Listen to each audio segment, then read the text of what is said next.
Welcome to the Phoenix Prosperity Podcast, where wealth meets legacy. Join your host, Tim Fergestad, as we explore the journeys of Phoenix's finest to success and beyond.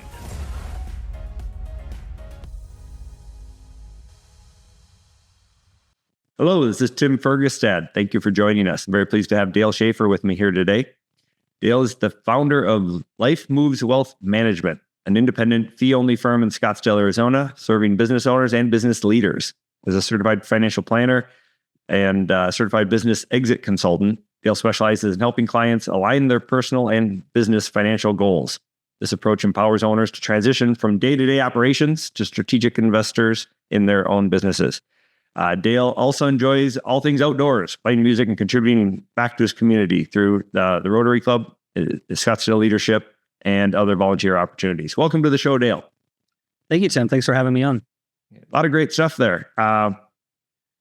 Let's talk a little bit more. At first, what sort of the main focus of your company is, and it sounds like maybe business exits is maybe part one of your niches. I would say business owners. So we're going to do financial planning from a both personal and business side, and we're going to have a lens on exit planning, but through financial planning, if that makes sense. Okay. Sure. I think with Stephen Covey gave good advice of begin with the end in mind, right? Yeah, absolutely. Yeah. So and that can take years to get things in order sometimes for some businesses, right? So you really need to be thoughtful. It really should take years. I mean, if I think a lot of us start businesses because we find out that we're maybe a terrible employee, or we really like what we do and we have our dead set way that we want to do it. And so we start a business and we just do the thing, and we don't realize that while we're doing the thing, we're building a valuable asset. Right. And then one day we want to monetize that asset, but we haven't done the work. So that's it should take years and years to build business value in a way that will be worth something to somebody else at some point. Right. Okay, great point. Okay. So can you give us sort of a snapshot right now of Life Moves? Yeah, sure. So fully independent firm, launched in I think it was April of 2022. So post-COVID, was that affecting your business? No, I was working for or at a larger firm at that point.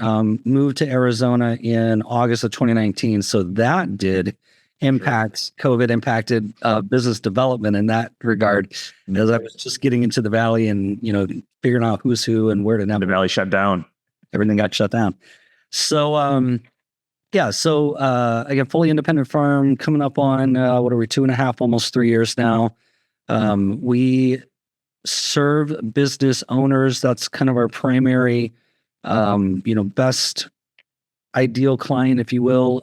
But what happens is we say we serve business owners, but it's very common that we get referrals to people who aren't business owners. So even if you're not a business owner and you don't live in Arizona, we can probably still help. The firm is fee only, so we do not get commissions any which way that they can be processed. The only person who can ever pay us is the client.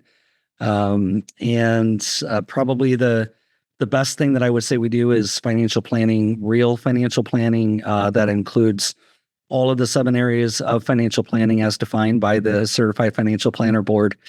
And we also pull in business financial. So at this point, I don't know how to do financial planning for a business owner without pulling in the business financials as well, because I want to know how that business owner is running the business, how profitable they are, where the money goes, how they're paying their employees, how they're pricing products and all of that, because it all flows through to their personal assets anyway. So we ought to make sure that asset is just as healthy as any other asset that they're building.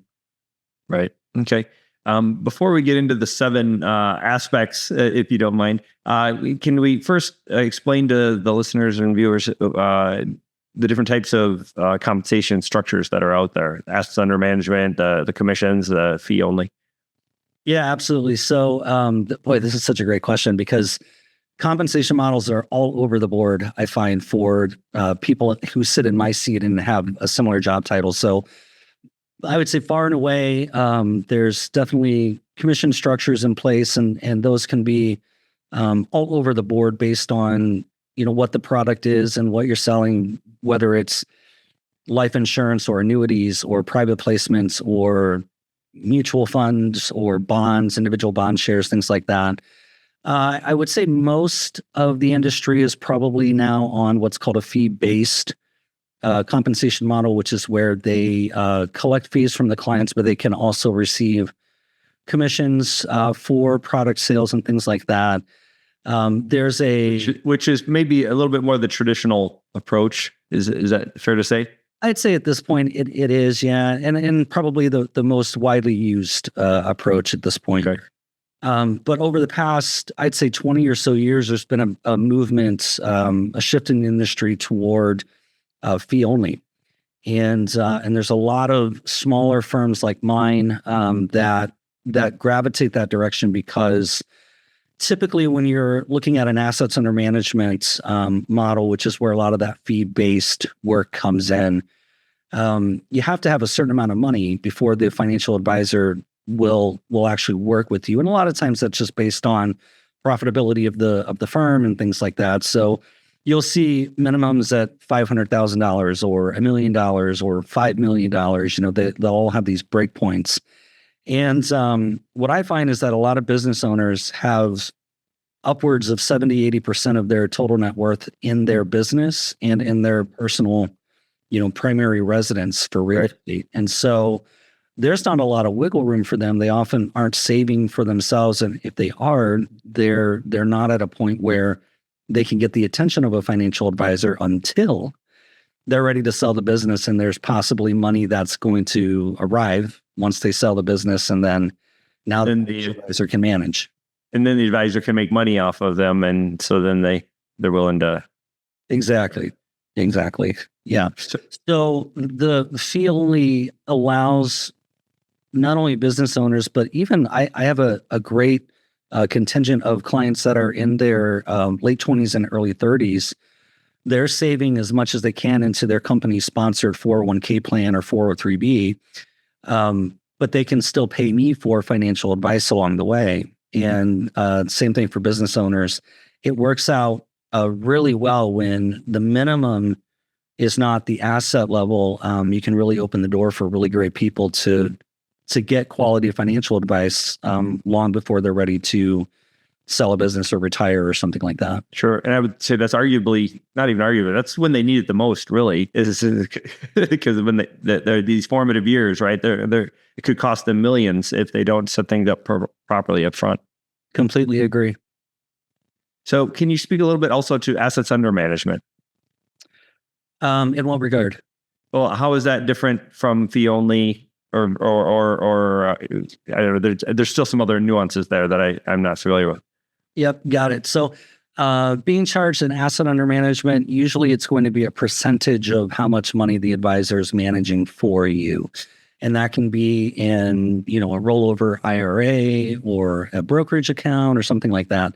If they're able to charge a management fee, you're going to see those percentages all over the board. I would say industry standard is probably somewhere between maybe 1 to 1.25%. Sometimes you'll see them a little bit higher. That's not very competitive. Sometimes you'll see them a little bit lower when there's a lot more money that's being managed. But on average, somewhere between 1.25%, and that's an annual fee that the advisor will charge to buy and sell investments in the account and manage it over time. And the idea behind that, if I'm thinking about it correctly, is that it was supposed to make it more transparent, but also to remove any conflict of interest, so they can put the money wherever they think it'll serve the client best, and they don't have to go just to certain products that reward them specifically, right? They can remove that conflict of interest. Correct. Yeah, that's the advantage of the management fee, is that if the advisor feels that there's a need to make a change in the investment before managed accounts, right? So back in the broker days, back in the, you'd call your stockbroker.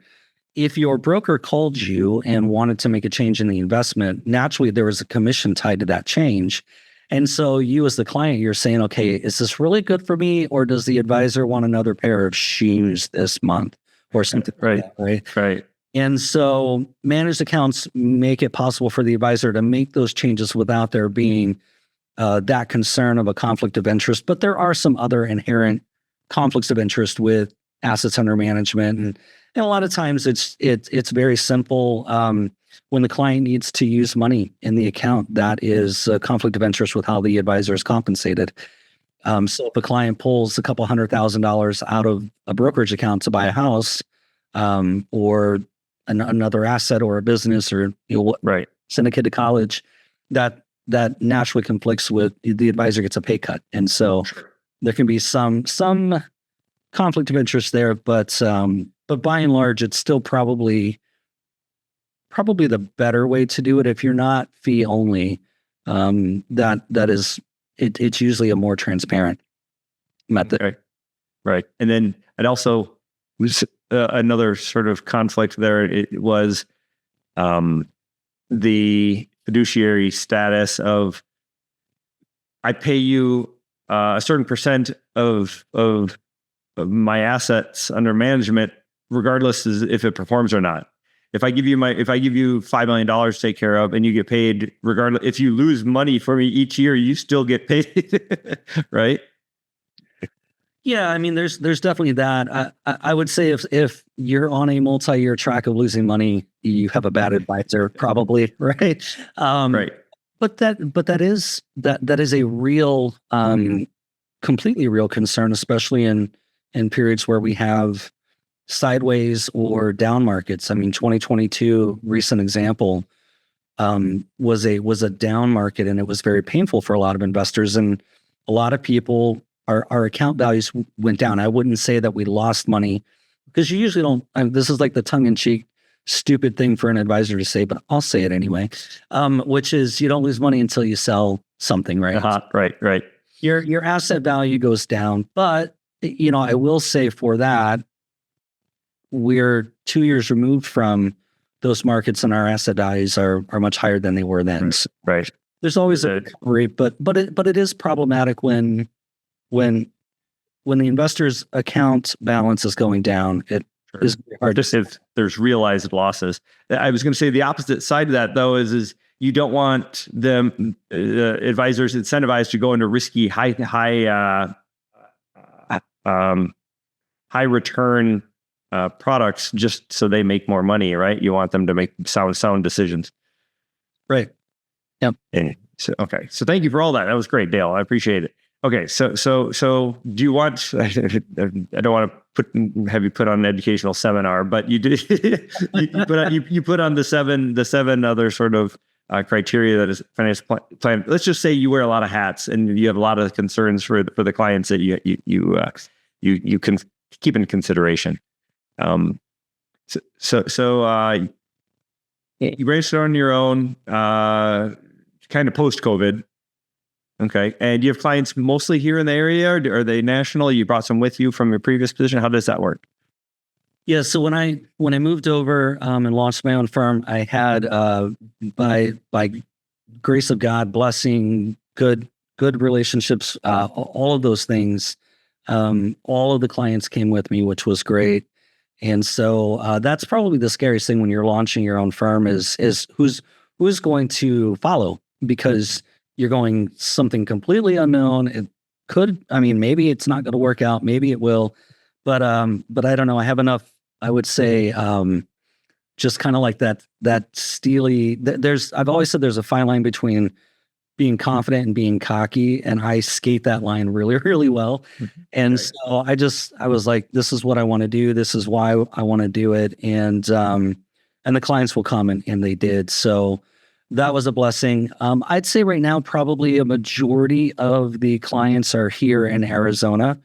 But I have clients in other states. I'm in Oregon and Florida and Georgia and Michigan and Indiana and Minnesota, where you're from, and New York, Ohio. So they're just kind of all over the place. And it really, because we had time in the Midwest, that's where a lot of those people came from. But people just you do good work for somebody, they're going to tell somebody who is in a similar situation. Right. It ends up working out well for all involved.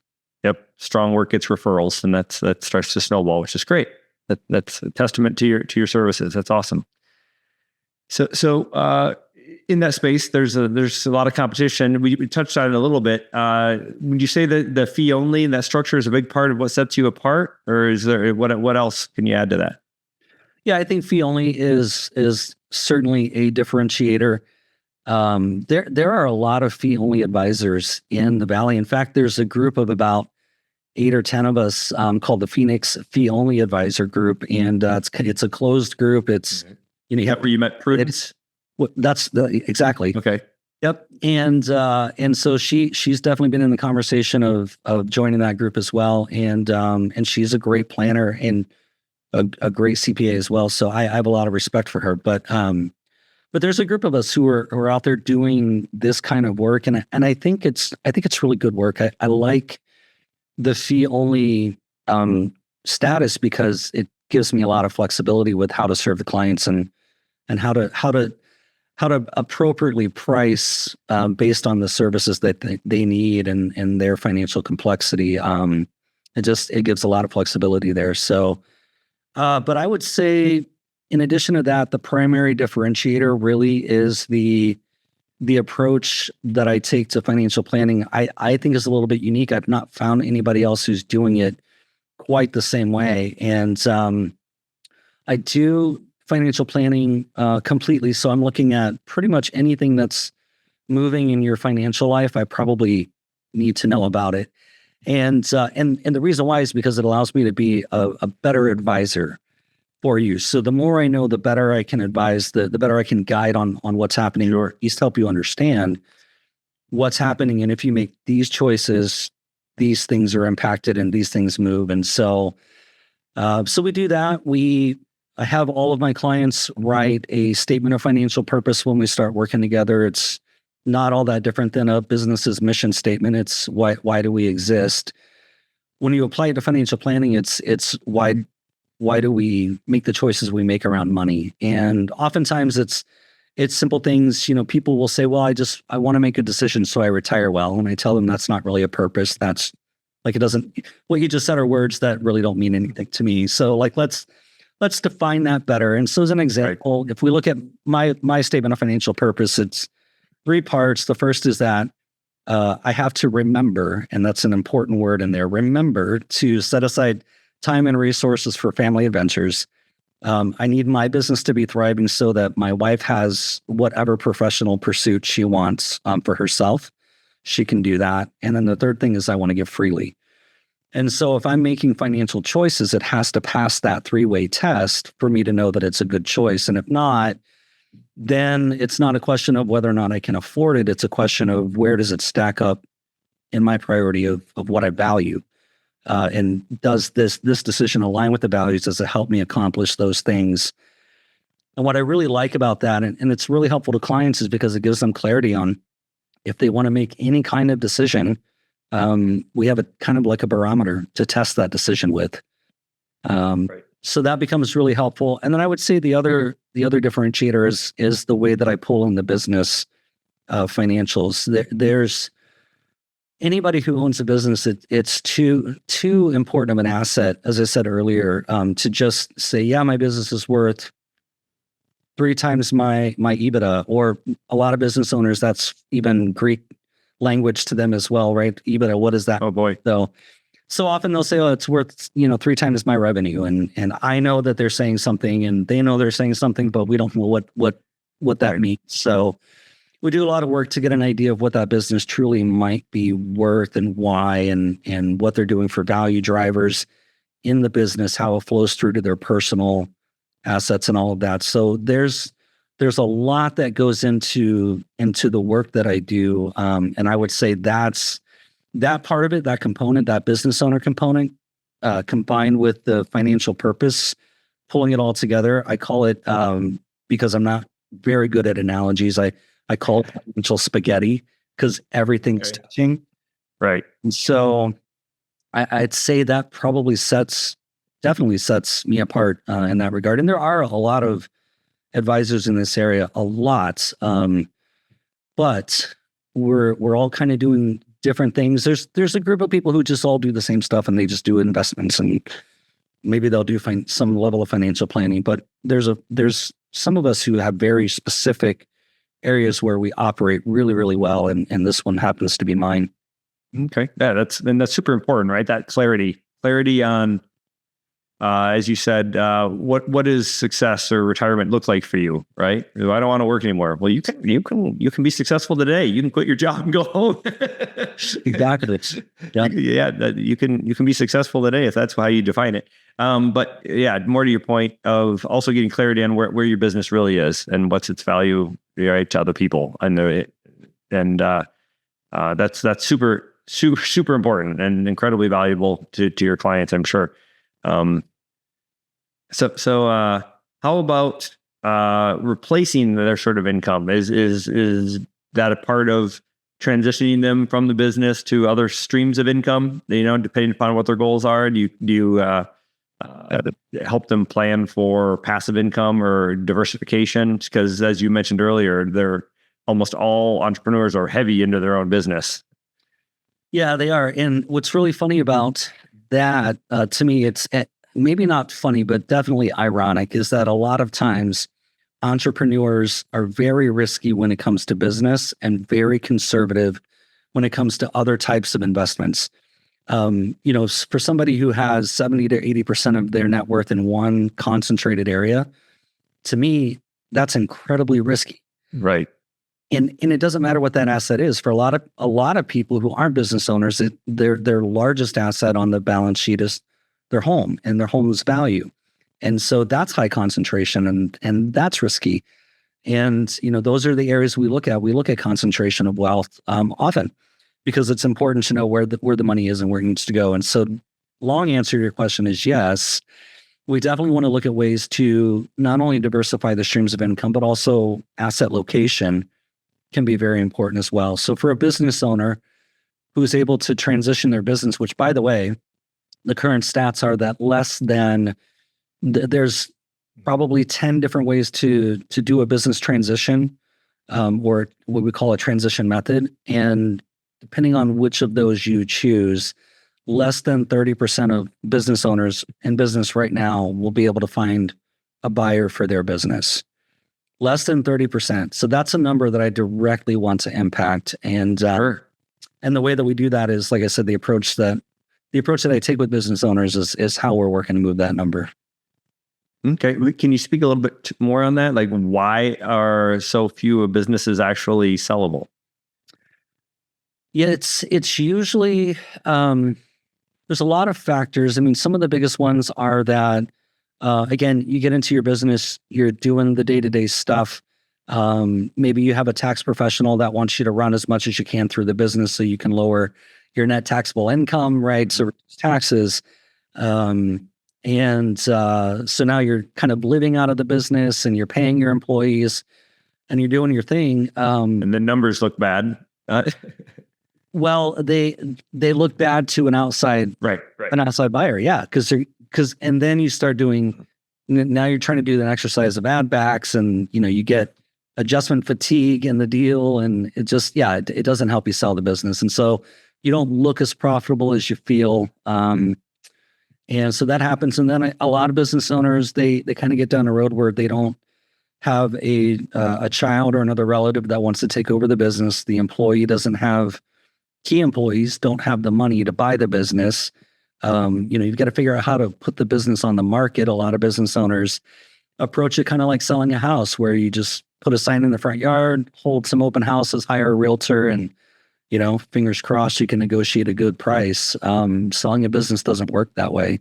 It's a much, much longer process, way more involved, and it's really complex. And so there's a lot of people who, they'll get down a couple of letters of intent with people. And I think the average is the business that does sell will go to market somewhere in the neighborhood of 5 to 6 times. 5 to 6 times, and it takes an average of 9 to maybe 12, 15 months to sell a business or to transition it some other way. Sometimes that transition takes longer depending on what your method is. So there's a lot of reasons that they don't close, and often the owner is the biggest hurdle, and it's because they haven't had anybody guiding them up to the point of being ready to transition. Then they go through this transition, and then they don't know who they are because they're no longer an important part of that business, and they don't have another purpose to go to. Right. Okay. And so they end up either trying to take back control, or they kind of self-sabotage. And Wow. Okay. Not even, maybe even intentionally. I thought you were going to say that the owner is too involved and too integral to the operations. Then they just can't extricate themselves. They haven't set up systems to replace them. That's a huge factor. So owner dependency is one of the biggest factors that actually drive down value in their business. Yeah. Okay. So also what you said there made me think of business brokers. I was wondering if they bring businesses to you, if they're a good affiliate or resource for you for generating clients. Because I imagine somebody thinks, oh, all right, I think I want to sell my business. They go to a business broker, and a business broker looks at it and goes, oh, this is a mess. I don't think I can sell this. I have to call Dale and let him get his hands on this first or something. Does that happen? No, typically who the business broker is going to call first is going to be somebody in the fractional CFO, CEO, CMO, that kind of space. So they're going to work on very specific things. Oftentimes when the business broker is getting involved, it's a little late to bring me into the process, because typically that that client will have an advisor, or they will have had somebody in that process bring in an advisor. And when you get some of the valuations that we can see in businesses, you get $10 million or more that you're going to sell the business for, you start to get a lot of attention as a business owner. And so it's easier for a larger firm with a lot of suits to walk in and be in control of that deal. So oftentimes that's not where I'm coming in. I'm coming in much earlier, and it could be from one of the fractional people. It could be from the CPA. It's usually the more of the natural route where I would get introduced to a business owner. Okay. So most of your clients, you'd say, are probably 10 million and under in revenue. 5 Yes. million under. Okay. Yeah. So we would be on the kind of on the smaller end of what we call the middle market, which is, roughly $20 to $100 million of revenue. That's kind of your middle market business. And these folks are 10 million or below, typically is where they're going to be. Okay. So I'd like to talk a little bit about impact people have locally here in Phoenix. You're having an event coming up. Can you speak to that a little bit? I do. And since we're on the topic of business owners, so on February 25th, we are hosting the Business Transition Summit. It's going to be in Scottsdale. If you go to businesstransitionsummit.com, you can get all of the information. Tickets will open on December 1st, so you'll be able to actually register and get your tickets reserved. But that's on February 25th. It's a full day. About half of the content is how to better understand and run your business, know the value drivers, the things that are they help you increase value, the things that help you decrease value in the business. And so you learn about those.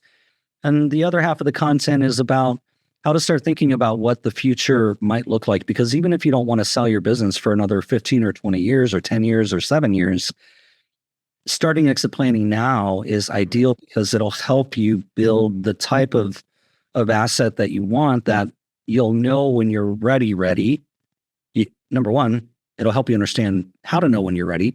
But number two, when you are ready, you'll have something that actually has value to the market, has value to your employees. Maybe we find a way to do an internal transfer to that family member or your management team or things like that. So it helps you understand the options much earlier. When you understand your options earlier, you know what you're working toward. Yep. As you said, Stephen Covey, begin with the end in mind. This helps you do that as a business owner. So it's one day. It feels like drinking through a fire hose. I've been to one of these before. And there's a lot of really great content, and business owners will walk away from that one day with things that they can immediately take right back to their business and begin executing on. They'll walk away with some good contacts. There's networking. They'll walk away with some of the professionals, myself included, who will be at the event, will be speaking at the event, will be in breakout sessions and moderating panels and things like that. They'll have access to be able to ask questions, because a lot of times you don't know where to start or who to start with. And it's just one place where you'll be able to walk up to somebody and say, I know you talked about that.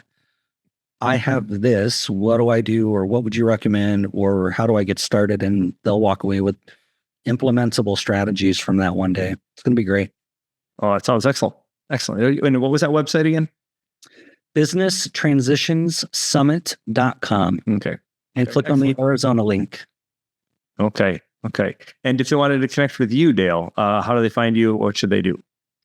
Yeah. So the first place to go is lifemoveswealth.com. That's the website. You can learn a lot about me and the firm and how we do planning and our approach and all of that. From there, you'll see there's active blogs that I do. There's the Financial Purpose podcast that I run as well. And then I'm on all of the socials that everybody is on, except for TikTok. That I don't like TikTok, so not on TikTok. But I am on all the other ones that you would expect. And I would say definitely follow me there. I usually tell people when they're interviewing me as potentially to be their advisor to stalk me every which way you can. So check out my business socials, check out my personal socials. I think it's important to know the person that you're getting into a long-term relationship with. An advisor should be a long-term relationship. So you want to make sure that person's not a crazy person on the internet or personally, because typically that's how they're going to approach your money. And, that's a very important thing to vet out. So for sure. Excellent point. Another one. Excellent. Thank you, Dale. All right. Thank you, everyone, for listening and watching. Thank you very much, Dale Shafer, for joining me today. We appreciate you sharing your story and insights into life moves, right? That's right. It's about. Excellent. Thank you, Tim. Thank you. Inspired by our guests? Visit phoenixprosperitypodcast.com/guest and join us on the show and share your success story with Tim. The spotlight awaits.